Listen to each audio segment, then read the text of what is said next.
Assalamualaikum warahmatullahi wabarakatuh. Waalaikumsalam warahmatullahi wabarakatuh. Warahmatullahi wabarakatuh. Dalam kesempatan kali ini saya dan teman-teman dari kelompok saya selaku perwakilan dari kelompok tugas matkul kepemimpinan ingin mewawancarai yaitu dengan Bapak siapa? Saya Dedi Kristianto. Nah, untuk Pak panggilannya Pak siapa ini? Biasa dipanggil Dedi. Nah, untuk Pak Dedi saya ingin mengajukan beberapa pertanyaan, Pak. Sebagai kepemimpinan Pak Dedi bisa ceritakan sedikit tentang peran dan tanggung jawab Bapak sebagai manajer di CV Mitra Mulia itu tanggung jawabnya seperti apa, Pak? Atau Bapak bisa menjelaskan dulu deh profil Bapak di CV Mitra Mulia.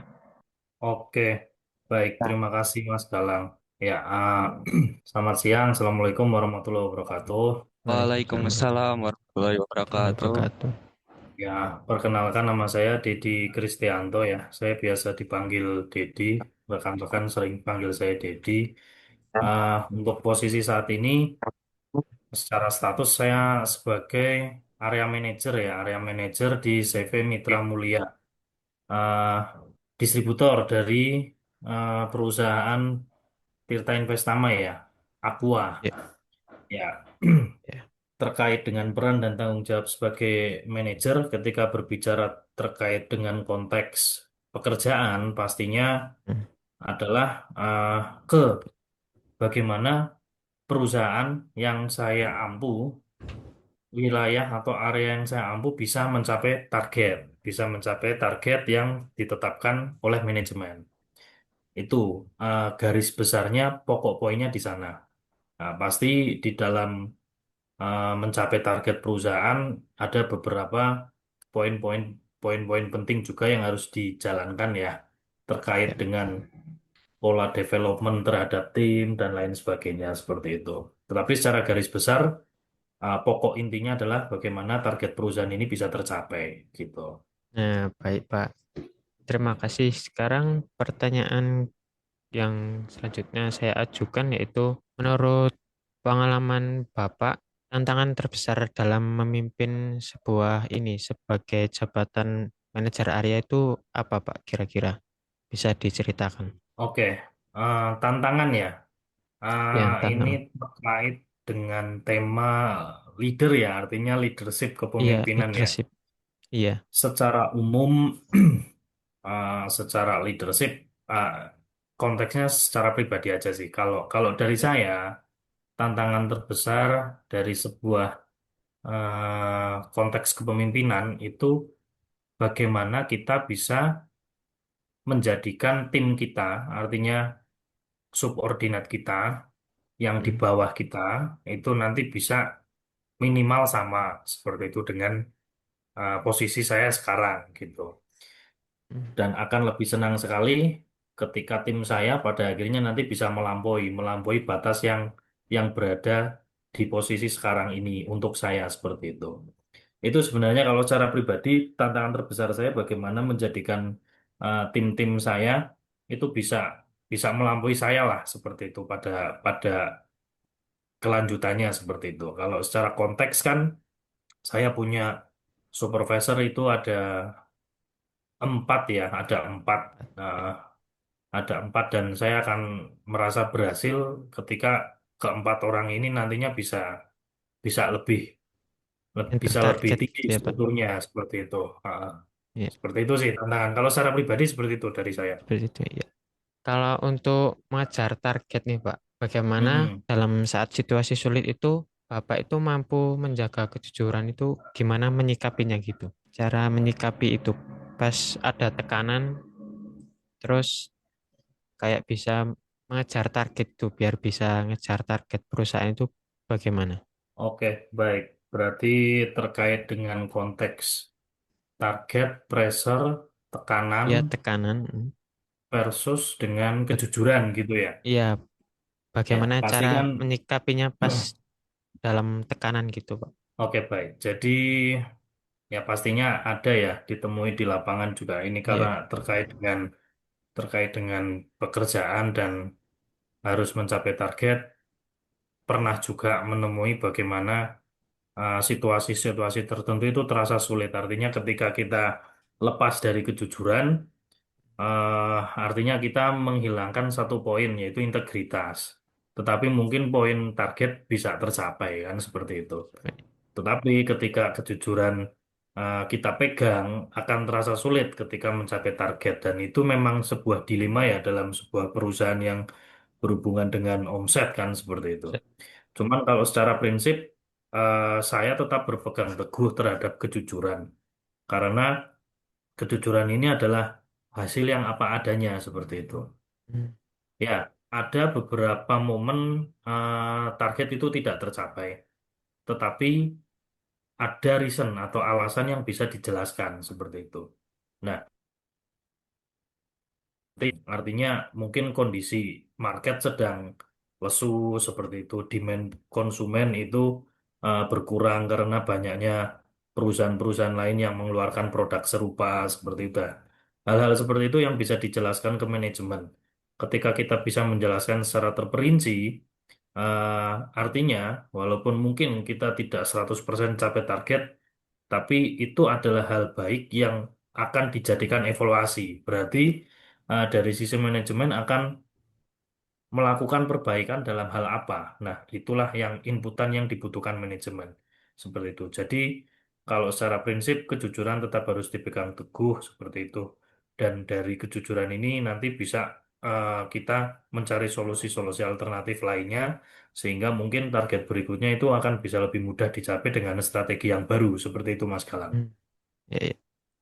Selanjutnya nih Pak, ada pertanyaan. Nah, untuk nilai kepemimpinan Bapak yang dipegang itu apa Pak? Nilai dalam Bapak memimpin sebuah perusahaan atau sebagai di bidang manajer area. Nilai kepemimpinan ya. Nilai yang dipegang untuk memimpin Nilai yang itu. dipegang. Banyak ya, kalau berhubungan dengan nilai-nilai terkait norma-norma ya. Jadi Ya, norma-norma. kalau di perusahaan kami itu ada nilai memang nilai atau norma yang menjadi pegangan teguh untuk seluruh karyawan. Yang kita singkat itu sebagai wisdom. Oh, W-nya itu adalah ya wisdom WISHDOM. Nah, nilai yang pertama ini W-nya itu winning leadership mentality. Artinya semua tim itu eh, kita develop untuk bisa memiliki mental seorang pemimpin. Pemimpin yang pada akhirnya memenangkan sebuah pertarungan ya. Seperti itu. Itu winning leadership mentality.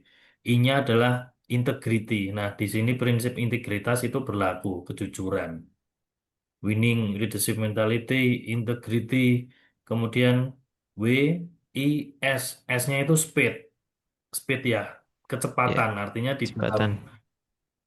di dalam bekerja kita juga harus mempertimbangkan speed kita seperti apa. Semakin kita bisa cepat, artinya itu akan semakin bisa menyelesaikan pekerjaan dan pasti akan ada pekerjaan-pekerjaan baru yang bisa bisa kita selesaikan dengan waktu yang lebih singkat seperti itu. WIS, willingness, mentality, integrity, speed. Terus H-nya itu adalah high performance ya. Artinya adalah pencapaian yang bagus, pencapaian yang tinggi. Ya, pencapaian yang tinggi dalam konteks perusahaan ini artinya omsetnya bagus lah, itu sesuai Hmm. dengan target perusahaan bisa dicapai seperti itu. Apalagi D ya, D-nya D. itu winning mentality, integrity, speed, high performance, terus wisdom. Winning dari mentality, integrity, speed, high performance. Terus apa lagi tadi? WISH, SD. wisdom, Wisdom. ownership ya kayaknya. Oh D-nya itu D-nya. data for action. Sorry ya, data for Iya, action. Data for action. Jadi data ini dibutuhkan.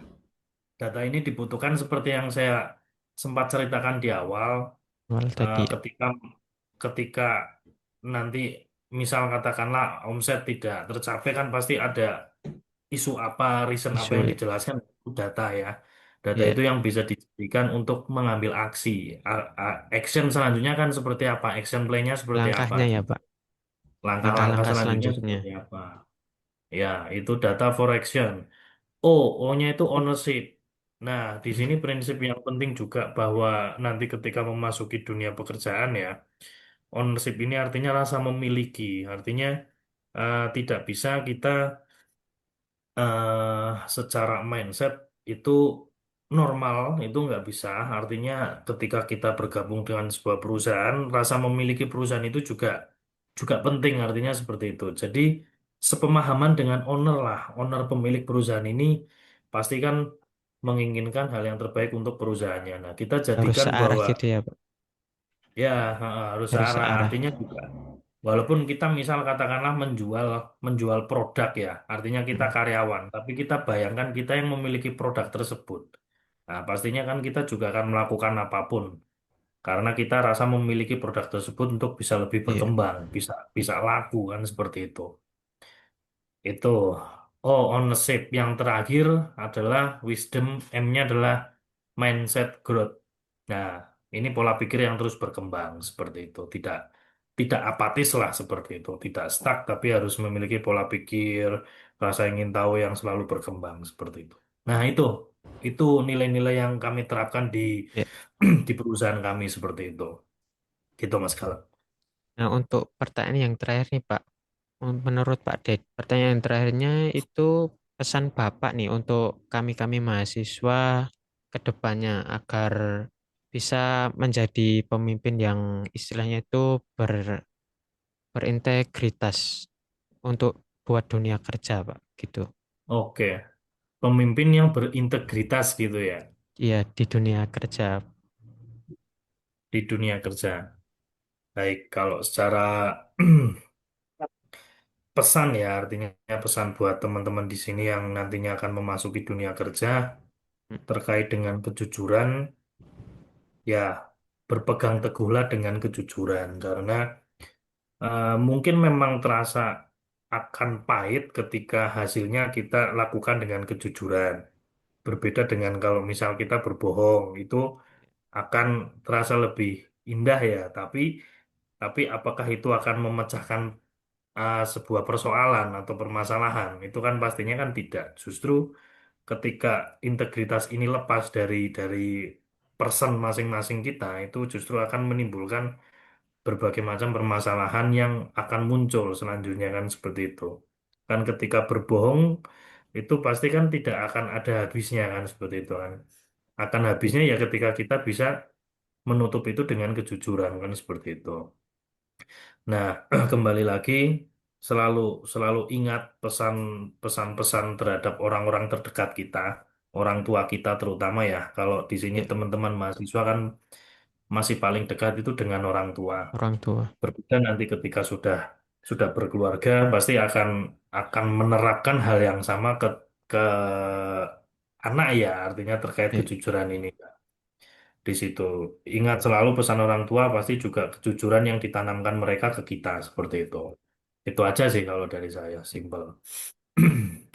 baik Pak, untuk sesi wawancaranya cukup sampai di sini. Baik Pak, saya akhiri ya Pak. Terima kasih Pak untuk beberapa jawaban dan ajuan pertanyaan dari saya. Oke, Wassalamualaikum baik. warahmatullahi Terima wabarakatuh. kasih Mas Galang. Ya, Ya. Waalaikumsalam warahmatullahi wabarakatuh.